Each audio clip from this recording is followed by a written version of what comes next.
आपको जैसा मालूम है कि 7/1/2023 से कौमी इंसाफ मोर्चा ने पंजाब चंडीगढ़ बॉर्डर पे, मोहाली चंडीगढ़ बॉर्डर पे अपना पक्का मोर्चा लगा रखा है जी।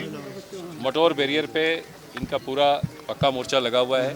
यहाँ करीब 250 से 300 आदमी रोज़ बैठते हैं और इनकी सपोर्ट में कई ऑर्गेनाइजेशंस रोज़ आती हैं जो अलग अलग संख्याओं में आती हैं। 3 दिन पहले इन्होंने एक घोषणा की कि ये सीएम रेजिडेंस जाना चाहते हैं प्रोटेस्ट करने के लिए और अगर इनको रोका गया तो ये अपनी गिरफ्तारी देंगे, डिटेंशन देंगे। और इनके प्रोग्राम के मुताबिक इनको हम लोगों ने ये बता दिया कि चंडीगढ़ में 144 धारा लगी हुई है, 5 से ज़्यादा आदमी अलाउड नहीं है।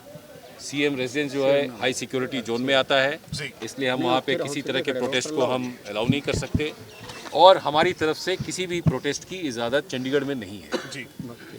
इसके बावजूद आज जैसा आप सबको मालूम है करीब 12-1 बजे के आसपास इनके 1000 आदमी हमारे बैरिकेड पे आए।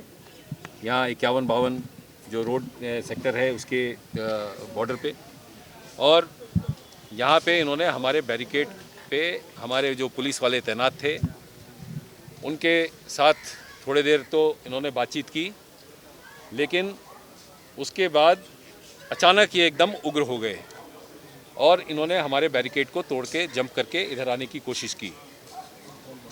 पुलिस की तरफ से इनको समझाया गया, इनको चेतावनी भी दी गई और इनको फिर से दोहराया गया, बताया गया कि इस तरह की नहीं है। लेकिन आज जो क्राउड था इनके साथ उनमें कईयों के पास हथियार थे, डंडे थे, तलवारें थीं और भी डेंजरस वेपन ये साथ में कैरी कर रहे थे। तो जब पुलिस वालों ने रोका तो अचानक से इन्होंने हमारे पुलिस वाले जो इस बैरिकेड पे तैनात थे उन पे इन्होंने अटैक किया, जिसमें कि कई पुलिस वालों को चोटें आईं। उसके बाद इन्होंने बैरिकेड को तोड़ा है। हमने हल्का पानी चलाया, आप सबने देखा, पानी के द्वारा हमने कोशिश की इनको रोकने की, लेकिन पीछे से एक और जत्था आया।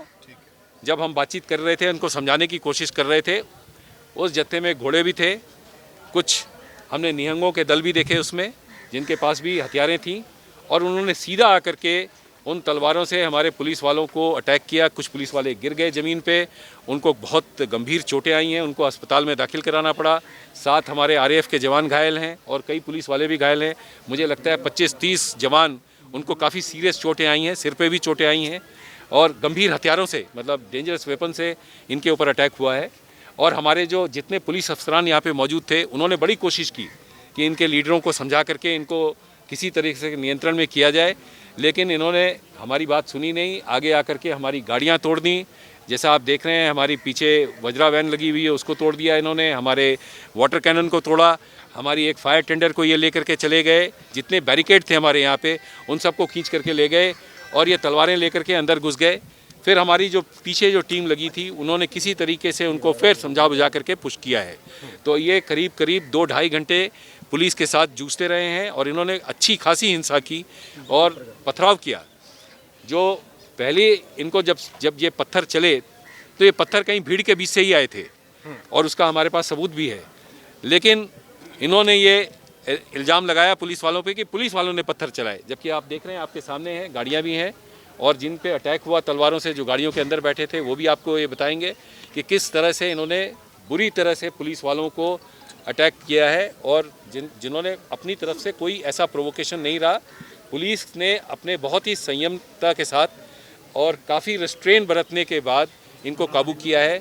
हमने अपनी तरफ से कोशिश की कि इनको मिनिमम फोर्स यूज़ करके काबू किया जाए। जो आप लोगों के सामने देखा, आप सभी ने देखा, प्रेस के पास इसके काफ़ी फुटेजेस हैं और मुझे यकीन है कि ये सारे फुटेजेस हम अपने एविडेंस में भी यूज़ करेंगे। सर, कोई अरेस्ट तो हम इनके खिलाफ, जी हाँ, मैं आपको ये बताना चाहूँगा कि जो ये वारदात आज हुई है उसके ऊपर हम अपनी कानूनी कार्रवाई करेंगे और फिर हम उसके हिसाब से आगे चलेंगे। सर, आगे कोर्स ऑफ एक्शन क्या रहेगा? क्या है, क्योंकि मोर्चा लगातार ये कह रहे हैं कि शायद फिर से चंडीगढ़ को कूच करने की कोशिश की जाएगी। देखिए, मोर्चा पिछले कई दिनों से ये प्रयास कर रहा है।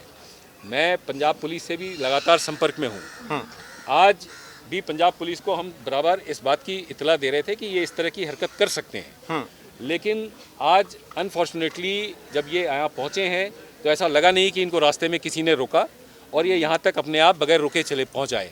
और उस वक्त हमारी पुलिस फोर्स जो थी वही सामने थी और हमने अपनी पूरी कोशिश की है। तो मैंने पंजाब पुलिस के डीजीपी साहब से भी रिक्वेस्ट की है, पंजाब सरकार से भी रिक्वेस्ट की है कि इस बात को ध्यान में रखते हुए, चूँकि इनकी ज़्यादातर मांगें आज पंजाब के साथ थी और आज एक मीटिंग भी हो रही थी, पंजाब के एक मंत्री के अंदर में इनकी एक मीटिंग भी हो रही थी, उस मीटिंग के दौरान ये हिंसा हुई है। तो ये जो क्राउड है ये बिल्कुल ही लीडरलेस टाइप का क्राउड था आज आया था, किसी के कंट्रोल में नहीं था और इसमें काफ़ी हुड़दंगबाज लोग भी थे जो बेसिकली हुड़दंग करके थोड़ा उत्पात करके मचाना चाहते थे और आसपास के जितने भी रेजिडेंट्स हैं उन्होंने भी देखा है, कई दिनों से वो भी परेशान हैं। कई लोग ये शिकायत कर रहे हैं कि उनको किसी न किसी तरह की परेशानी होती है, आने जाने में परेशानी होती है, लेकिन ये किसी तरह की बात को सुनने के लिए तैयार नहीं है। तो अब मैं अपील करूंगा इस कौमी इंसाफ मोर्चे के जितने भी लीडर्स हैं कि एक तो ये अपने इसको शांतिपूर्ण सौहार्दपूर्ण तरीके से वातावरण से अगर आगे बढ़ें तो इसी में सबकी भलाई है। दूसरा ये कि अपने लोगों को कंट्रोल भी करना सीखें, क्योंकि जिस तरह का प्रॉमिस उन्होंने पुलिस के साथ किया था वैसा बर्ताव आज उन्होंने किया नहीं। सर, क्या कोऑर्डिनेशन पंजाब पुलिस के साथ रह रही है, क्योंकि आज आप कह रहे हैं कि आपके साथ रेगुलर बातचीत हो रही है? पंजाब पुलिस से मैं लगातार संपर्क में हूँ। पंजाब पुलिस भी हमें एश्योर कर रही है कि वो अपनी तरफ से कार्रवाई करेंगे, लेकिन आज जो हुआ वो उसने सबको सरप्राइज से लिया, हमें भी सरप्राइज से लिया। और आप देख रहे हैं कि ये पंजाब के इलाके में ही हुआ है जो हमने अपने बॉर्डर पे इनको रोकने की कोशिश की थी। तो ये यहाँ तक कैसे पहुँचे और इतने हथियारों के साथ कैसे आए, ये एक सोचने का विषय है, इसके ऊपर उनको भी विचार करना चाहिए। तो सर इसका फिर हम जिम्मेवार किसको माने, क्योंकि कहीं ना कहीं तो अगर आप अभी मैं कोई जिम्मेवारी की बात नहीं करूंगा। अभी मैं सिर्फ आपको ये बताना चाहता हूँ कि आज जो हुआ उसके लिए कौमी इंसाफ मोर्चा ही पूरी तरह से जिम्मेदार है, क्योंकि उन्होंने इस तरह का एश्योरेंस पंजाब को भी दिया था, हमें भी दिया था। ਤੁਸੀਂ ਵਾਈਪਨ ਦੀ ਗੱਲ ਕਹੀ ਹੈ, ਕੋਈ ਵੀਡੀਓ ਜਾਰੀ ਕਰੋਗੇ ਕਿਹਨਾਂ ਕੋਲ ਵਾਈਪਨ ਸੀ, कौन थी वो? सब तरह के वेपन्स हैं इसमें, बड़ी बड़ी तलवारें हैं, घोड़े लेकर के आए हैं, लाठी उनके हाथ में थी और सब तरह के डेंजरस वेपन थे, लोहे के रॉड थे इनके पास जिससे इन्होंने अटैक किया है। FIR भी होगी इसमें और उन सबके खिलाफ होगी जो आज इसमें शामिल थे।